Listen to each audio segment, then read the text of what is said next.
Don and Glenn had asked me to play up in San Jose. That's where I first, because I had met Don and Glenn down at the Troubadour, just bumping into each other. Randy Meisner, founding member of the Eagles who died at 77 from COPD complications in July 2023, reportedly named 7 musicians he harbored resentment toward during his career.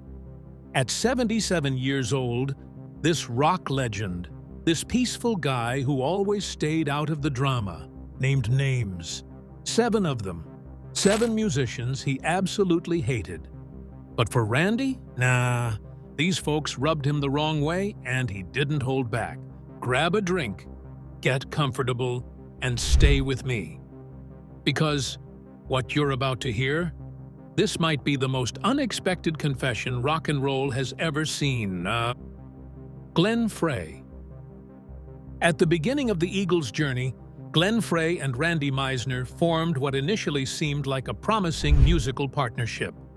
Their relationship, which eventually deteriorated into one of the most notorious feuds in rock history, would ultimately shape Meisner's departure from the band and leave lasting emotional scars. The foundation of Frey and Meisner's professional relationship was laid at the Troubadour in Los Angeles, where they first crossed paths in the early 1970s. In a moment that would become part of Eagles' lore, Meisner recalled naming their soon-to-be iconic band after seeing an eagle fly overhead while hanging out and meditating in the desert. Their working dynamic was defined by contrasting personalities from the start. As Meisner later reflected, Glenn, with his playing and his personality, he was one special person. He was the front man on stage. He was a good talker and really good with people. I was more shy, staying in the background. This fundamental difference in their approaches to performance and publicity would eventually contribute to tensions between them. The creative partnership between Frey and Don Henley quickly became the dominant force in the Eagles, with Meisner acknowledging without intended compliment that Don and Glenn were the Lennon-McCartney of the Eagles. This power dynamic pushed Meisner further into the background as the band's career progressed. The breaking point in their relationship occurred during the Hotel California tour in June 1977 at a show in Knoxville, Tennessee. The infamous backstage confrontation centered around Meisner's reluctance to perform "Take It to the Limit," a song featuring his signature high notes that had become a crowd favorite. According to multiple accounts, Meisner was struggling with health issues and anxiety about hitting the high notes in the song. When he expressed unwillingness to perform it that night, Frey reportedly attempted to persuade him. "Randy, it's going to be okay. You can sing it. Let's just go back out and do it." After Meisner refused multiple times, tensions escalated dramatically. Frey allegedly responded, "Well, FAK you then." The situation quickly deteriorated into physical violence, with Meisner throwing a punch at Frey. When police officers backstage attempted to intervene, Don Henley reportedly told them, "Stay out of this. This is personal and it is private. Real F-king private." Meisner later downplayed the altercation, calling it one lousy mistake and claiming he was provoked after Frey insulted him. He also disputed the characterization of their conflicts, stating, "There were never any fights. Disagreements, yes. Fights, no." How did Glenn Frey shape Meisner's exit? In the aftermath of the Knoxville incident, Frey essentially issued an ultimatum. According to his account, he told Meisner, "Okay, don't sing it. Why don't you just quit? You say you are unhappy. Quit." This confrontational approach effectively sealed Meisner's fate within the band. The atmosphere became increasingly hostile for Meisner, who continued performing with the Eagles until September 3, 1977, in East Troy, Wisconsin. He later described his final days with the band as "pure hell. Nobody was talking to me." Additionally, he expressed frustration with how Don and Glenn had taken over the band and were making all of the decisions. More and more, he felt like hired help instead of an equal partner in the band he helped found. By the time of Meisner's departure, his creative contributions had been significantly marginalized.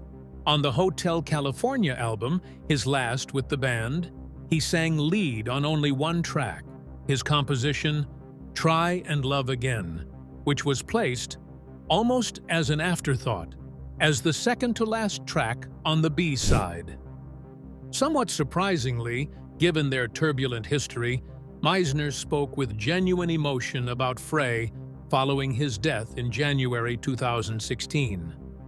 "I couldn't believe he went to so quick," Meisner said. "When I heard yesterday, I started crying for a long time. You're like brothers in a band like that. Sometimes we got in arguments, but it was like a marriage. We all loved each other. I sure will miss the guy. He was really fun." Meisner also expressed regret about their unresolved differences, particularly that they couldn't reunite one final time. "I was looking forward to this one. I was going to go to the Kennedy Awards and was thinking, man, this could be the last time we'll all be together. Now, that really hurts my heart that we couldn't be together one more time." Furthermore, Meisner acknowledged Frey's help during his own health crisis. When Meisner suffered his own medical scare in 2013 and 2014, his Eagles bandmates helped him out financially. "I aspirated some food into my throat and choked," he said. "I was in a coma for a little while too. They paid for everything. Me being in the hospital. In his final tribute to Frey, Meisner made a poignant reference to the very song that had come between them years earlier. "This is very sad for me. I'm sad we couldn't take it to the limit one more time." Ever wonder what really goes on behind those smooth harmonies and sold-out tours? Randy Meisner held his tongue for decades, but when he hit 77, he named names. 7, to be exact. And no, this wasn't a grumpy old rocker rant. This was personal. Why did he hold back for so long? And why did he finally speak now? Trust me, you'll want to hang in there for name no one. It changes everything. Don Henley. Don Henley established himself as a formidable force in the Eagles, creating a complicated relationship with Randy Meisner that would ultimately contribute to the bassist's dissatisfaction and departure from the band he helped create. The Eagles' internal power structure became increasingly concentrated around Henley and Frey as the band achieved greater success. Henley himself acknowledged this dynamic in a 2001 interview on Charlie Rose, stating that rock bands work best as a benevolent dictatorship, with the principal songwriters, me and Glenn Frey, naturally holding the power. This philosophy shaped how decisions were made throughout the band's history. As their creative partnership solidified, Henley and Frey gradually assumed control over the group's direction. Meisner observed this shift firsthand, noting how Don and Glenn had taken over the band and were making all of the decisions. In essence, this transformation left him feeling increasingly marginalized, like hired help instead of an equal partner in the band he helped found. The financial arrangements reflected this imbalance. When the Eagles reunited in the 1990s, the payment structure heavily favored Henley and Frey. According to reports, they demanded a new arrangement that would give them significantly more than other members, a stark contrast from the earlier days when revenue was divided equally among band members. Were there creative tensions between Henley and Meisner? At the core of their creative disagreements were fundamentally different musical sensibilities. In a revealing 1975 interview with Rolling Stone, Meisner candidly admitted, "I'm probably the only one in the band who loves funky rock and roll, trashy music, and R&B, and I don't agree with some of our images either. But Don and Glenn have it covered." This difference in artistic vision meant Meisner often found himself at odds with the band's evolving sound and image. Unlike the confident Henley, Meisner described himself as very shy and nervous about putting myself on the line, creating a natural tension between their approaches to performance and publicity. In contrast to Meisner's preference for more energetic, soulful music, Henley had specific ideas about the Eagles' sound that increasingly dominated their direction. This creative disconnect contributed to Meisner's growing sense of alienation within the group he helped create. In the documentary History of the Eagles, Henley's characterization of Meisner was particularly pointed. He described the bassist as a hypochondriac and a major pain in the ass, setting a tone that many viewed as unfairly dismissive of Meisner's legitimate health concerns. Regarding the infamous Knoxville incident, Henley alleged that Meisner had stayed up too late partying the night before, implying irresponsibility rather than acknowledging Meisner's reported illness. This portrayal reinforced a narrative that minimized Meisner's struggles while emphasizing the supposed patience of Henley and Frey. The documentary noticeably emphasized Henley and Frey, given that they wrote most of the songs, were in the band for both runs, and had successful solo careers in between. As a result, their perspective dominated the film's narrative, often at the expense of other members' experiences, particularly Meisner's. Did you know that Meisner made a public response to Henley? Following his departure from the Eagles, Meisner rarely spoke negatively about Henley in public, maintaining a relatively diplomatic stance despite their differences. Nevertheless, he did acknowledge the creative conflicts that contributed to his exit, noting that his final days with the band were emotionally devastating. Those last days on the road were the worst. Nobody was talking to me, or would hang out after shows, or do anything. I was made an outcast of the band I'd helped start. In light of these tensions, Meisner's decision to quit became a matter of self-preservation. When it got to the point of sanity or money, he explained in a 1981 interview with People magazine, "I thought I'd rather have sanity." This statement indirectly referenced the psychological toll of working under Henley and Frey's increasingly controlling leadership. Despite the animosity, Meisner did reunite with Henley and the Eagles for their 1998 Rock and Roll Hall of Fame induction. Interestingly, decades later, when Meisner experienced serious health issues in 2013-2014, he acknowledged that his former bandmates, including Henley, helped cover his medical expenses, suggesting some reconciliation had occurred behind the scenes. Nevertheless, the fundamental power imbalance that had defined their relationship in the band remained unresolved. In the end, Meisner's relationship with Henley exemplified the classic rock band dilemma: creative brilliance often accompanied by difficult personalities and complex power dynamics that ultimately proved unsustainable. Irving Azoff. Infamous for his aggressive management style, Irving Azoff played a pivotal role in the Eagles' commercial success, and subsequently, in Randy Meisner's complicated legacy with the band. Often characterized by his ruthless business tactics, Azoff became a lightning rod for Meisner's growing dissatisfaction with his place in the Eagles' hierarchy. Known for his fierce loyalty to the band, Azoff joined the Eagles in the early 1970s and quickly established himself as a formidable presence in the music industry. As Don Henley famously remarked during their 1998 Rock and Roll Hall of Fame induction, "He may be Satan, but he's our Satan." When pressed about this statement in a later trial, Azoff clarified, "That's not accurate. Mr. Henley said, 'He may be Satan, but he's our Satan.'" Moreover, Steely Dan co-founder Walter Becker offered similar sentiments, stating they hired Azoff because he impressed us with his taste for the jugular and his bizarre spirit. This reputation for aggressive negotiation tactics served the Eagles well in business dealings, but created internal tensions that disproportionately affected members with less power in the band. The management arrangement primarily benefited Don Henley and Glenn Frey. Azoff formed an especially close bond with Frey, with the two sharing a passion for golf that sometimes dictated the band's touring schedule.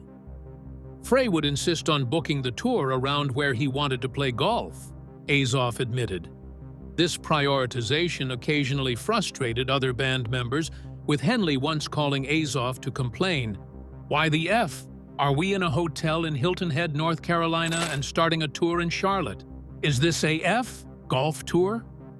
Throughout his tenure with the Eagles, Meisner felt increasingly marginalized under Azoff's management. According to multiple accounts, Meisner believed Azoff favored Henley and Frey in both creative and business decisions. This perception intensified after Meisner left the band and attempted to launch his solo career. Following the release of his solo album, Meisner reportedly confronted Azoff about the lack of promotional support. As he later recalled, "I was wondering why we weren't getting any airplay, and I was getting a little frustrated, so I went to see Irving. He went crazy and started shouting at me all down the stairs. He said, 'Get the hell out of here. You're done.'" The situation deteriorated further when Meisner learned that his former bandmates may have actively worked against him. Later, I found out that Don and Glenn had called Irving and said that if he was going to manage me, they were going to find another manager, he claimed.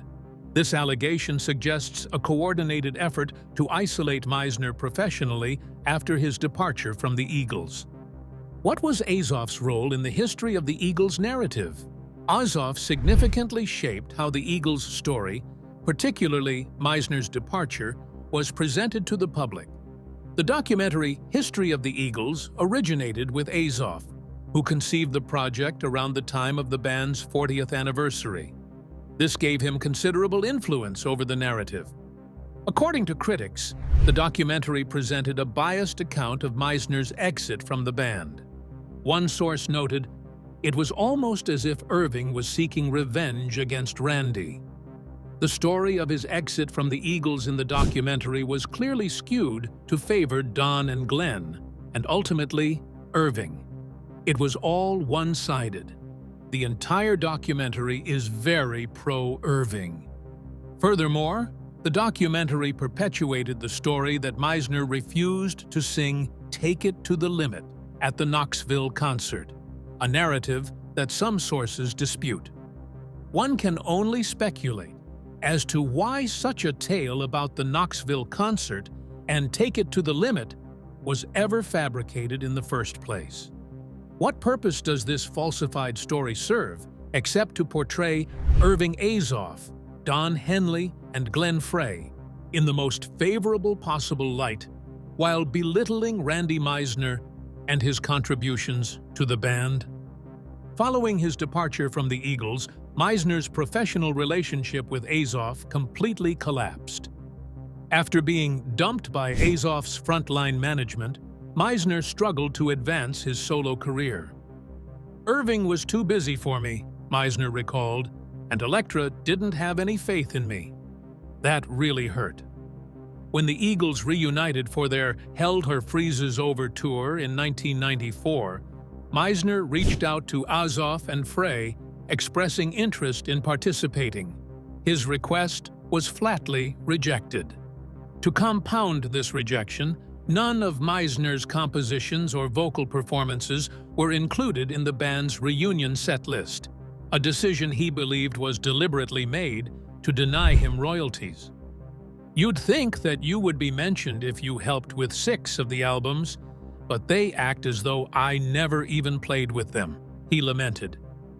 Consequently, Meisner felt professionally ostracized, claiming, "They blackballed me in the industry to the point where I couldn't get a record deal or a decent date or anything."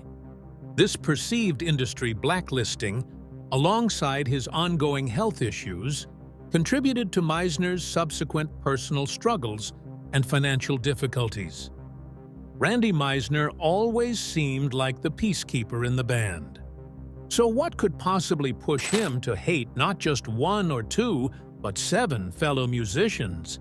And wait till you hear who made the cut, because some of these names are shocking. Was it jealousy, betrayal, or just plain old rock and roll drama? Stick around till the end, because the last name, that one hit deep. Don Felder. Unlike his contentious relationships with the Eagles' power duo, Randy Meisner's connection with guitarist Don Felder began as genuine friendship before deteriorating into mutual disappointment. Their story reveals how band politics can fracture even the closest musical bonds. When Felder joined the Eagles in 1974, he formed an immediate connection with Meisner. Both musicians shared similar positions within the band's hierarchy. Talented performers who often found themselves overshadowed by the Henley-Frey alliance. Felder spoke highly of Meisner, describing him as having a great heart and a loving soul, and calling him one of the nicest, sweetest, most talented and funniest guys he had ever known. Their friendship extended beyond professional courtesy. In a 2008 interview with Howard Stern, Felder specifically mentioned maintaining friendship with both Bernie Leadon and Randy Meisner after their departures from the Eagles. This stood in stark contrast to his relationship with Henley and Frey, with whom communication happened exclusively through attorneys. After Meisner left the Eagles in 1977, he reportedly formed a pact with Felder and Joe Walsh to potentially create music together outside the Eagles' constraints. This planned alliance represented a potential creative escape from the rigid Eagles world that Felder later described, where rigid constraints were writing and recording songs. Unfortunately, this trio never materialized. As Felder himself noted, "I often tried to break the ice with Don and Glenn, but it always felt like a professional relationship." This attempted reconciliation with the band leadership effectively abandoned the trio plan, leaving Meisner feeling betrayed by both Walsh and Felder. In 2008, Felder published his tell-all autobiography, Heaven and Hell: My Life in the Eagles, 1974 to 2001. The book detailed numerous conflicts with Henley and Frey, including disputes over money that ultimately led to Felder's firing in 2001 and subsequent lawsuits against his former bandmates. Yet Meisner felt the book failed to properly acknowledge his contributions. As one source notes, Felder was poking his nose, and his lawyer, a bit too much into the accounting books and questioning finances, suggesting financial disputes similar to what Meisner experienced. Felder himself acknowledged shortcomings in how Eagles' history was portrayed. "I felt a lot of the history of the band members before they joined the Eagles was left out, and a lot of us were in popular bands before. Most of it was about Don and Glenn."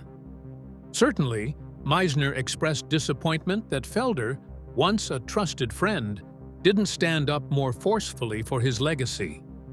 Following the release of History of the Eagles, Meisner felt betrayed by how his story was portrayed, with Felder offering only minimal correction to the narrative despite his own conflicts with band leadership. When Meisner was excluded from the Eagles' 1994 Hell Freezes Over reunion tour, he reportedly reached out to several former bandmates, presumably including Felder. However, no meaningful support materialized. According to Meisner, "You'd think that you would be mentioned if you helped with 6 of the albums, but they act as though I never even played with them." Nonetheless, upon Meisner's death in 2023, Felder posted a heartfelt tribute. "It breaks my heart to hear of his passing. His voice stirred millions of souls every time he sang Take It to the Limit. We had some wild and wicked fun memories together, brother. God bless you, Randy, for bringing so many people joy and happiness." Joe Walsh. Joining the Eagles in 1975 as Bernie Leadon's replacement, Joe Walsh brought a harder rock edge to the band's sound, a musical evolution that would ultimately impact Randy Meisner's position within the group he helped create. When the Eagles sought to move away from their country rock roots, they recruited Walsh, a respected guitarist, with successful stints in the James Gang and as a solo artist.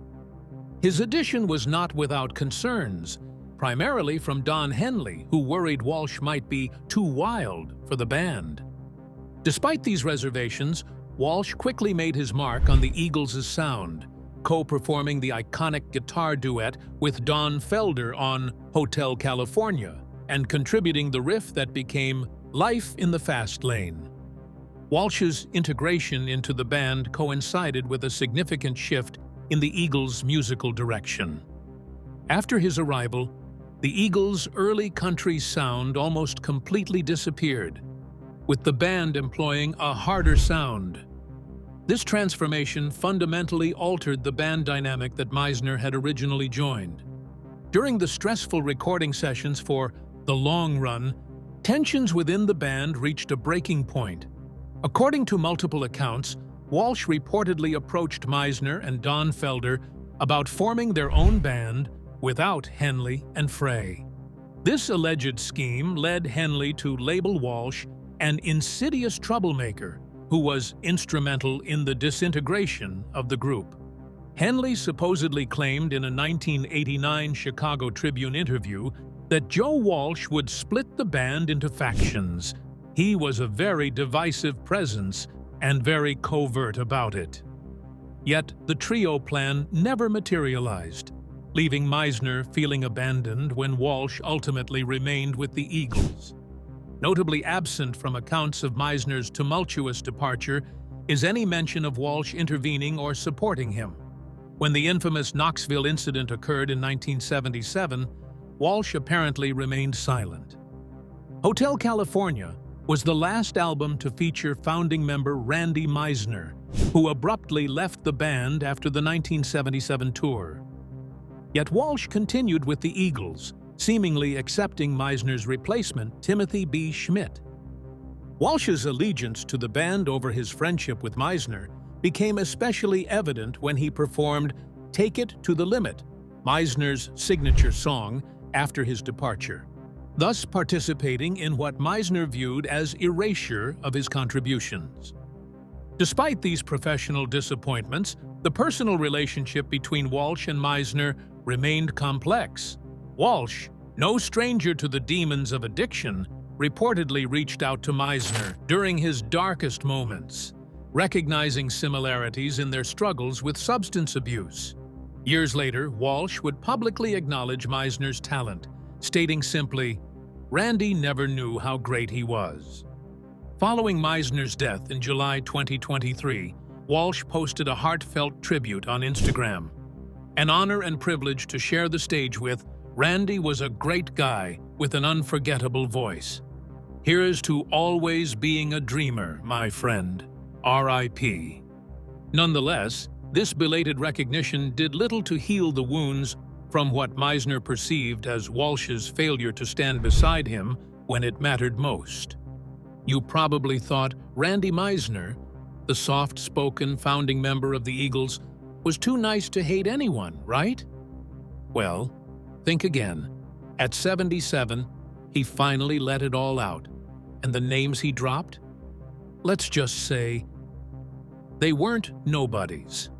So why did one of rock's most humble legends quietly carry this list of 7 musicians he couldn't stand? Grab your seat, because the 7th name will leave your jaw on the floor. Jim Msina. Before playing a pivotal role in the Eagles, Randy Meisner's first taste of musical betrayal came from Jim Msina during their brief but consequential time together in Poco. What was Jim Msina's role in Poco? After Buffalo Springfield dissolved in 1968, guitarist Jim Msina partnered with Richie Fure to form Poco, originally named Pogo. Msina served as both guitarist and producer, wielding significant influence over the band's direction. The group, featuring Msina, Fure, Randy Meisner, Rusty Young, and George Grantham, signed with Epic Records on December 5, 1968, and immediately began recording their debut album, Pickin' Up the Pieces. Msina's dual role as performer and producer created an inherent power imbalance that would ultimately affect band dynamics. Comparatively, Msina's technical knowledge gave him leverage over other members, despite initially sharing creative responsibilities. The relationship deteriorated decisively during mixing sessions for Poco's debut album. Meisner called the studio requesting to participate in the final mix, yet was firmly rebuffed. As Meisner later recounted, Jimmy Msina and Richie were in the studio. We'd finished the recording and had started the mix. I called down and said, "Yeah, I'd like to listen to it." Richie said, "No, just Jimmy and I are gonna do it." Afterwards, Meisner issued an ultimatum. "If you're not gonna let me down there, I'm just gonna quit."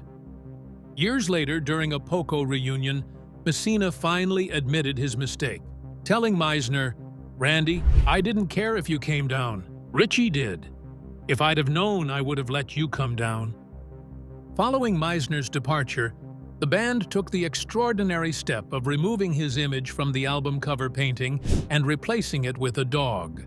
Albeit keeping his bass parts and backing vocals in the final mix, they deleted his lead vocals and replaced them with performances by drummer George Grantham. This symbolic erasure illustrated how quickly the band moved to diminish Meisner's contributions. Ultimately, Meisner's exit stemmed directly from his exclusion from the creative process.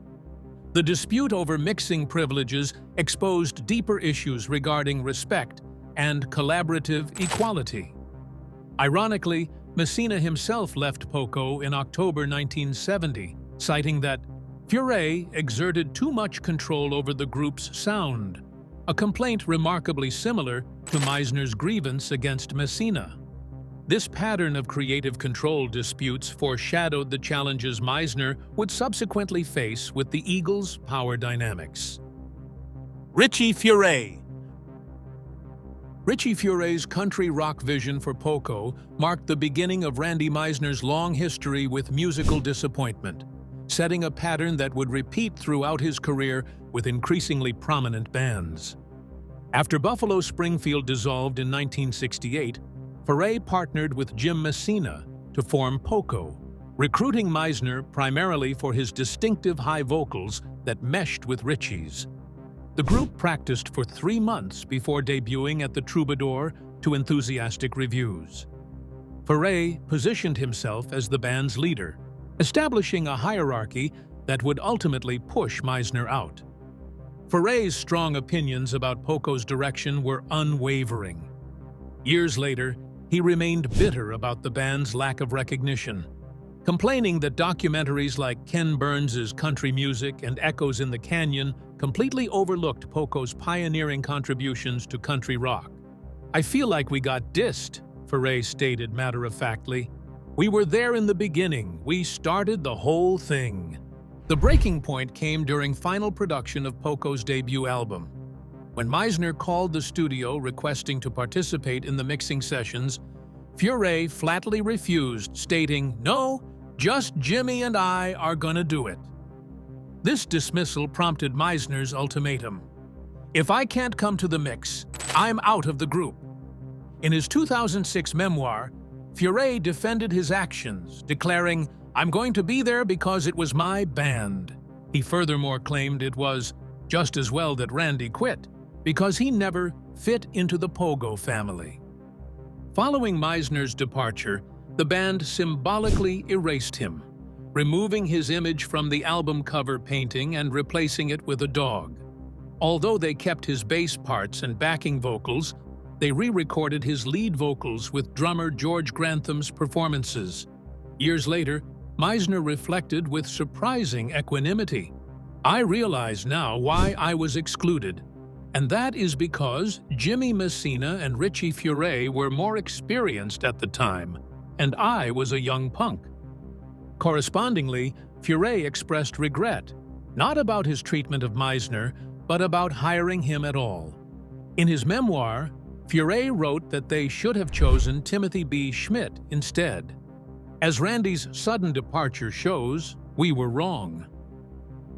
Ironically, despite this history, Meisner appeared as Frey's guest at his 50th anniversary Troubadour concert in November 2018, suggesting that time had at least partially healed these early wounds. With this, we have come to the end of this video. Thanks for watching. If you enjoyed this video, do well to like, comment, and subscribe for more content. To enjoy more thrilling stories, click now on the following video that pops up on your screen.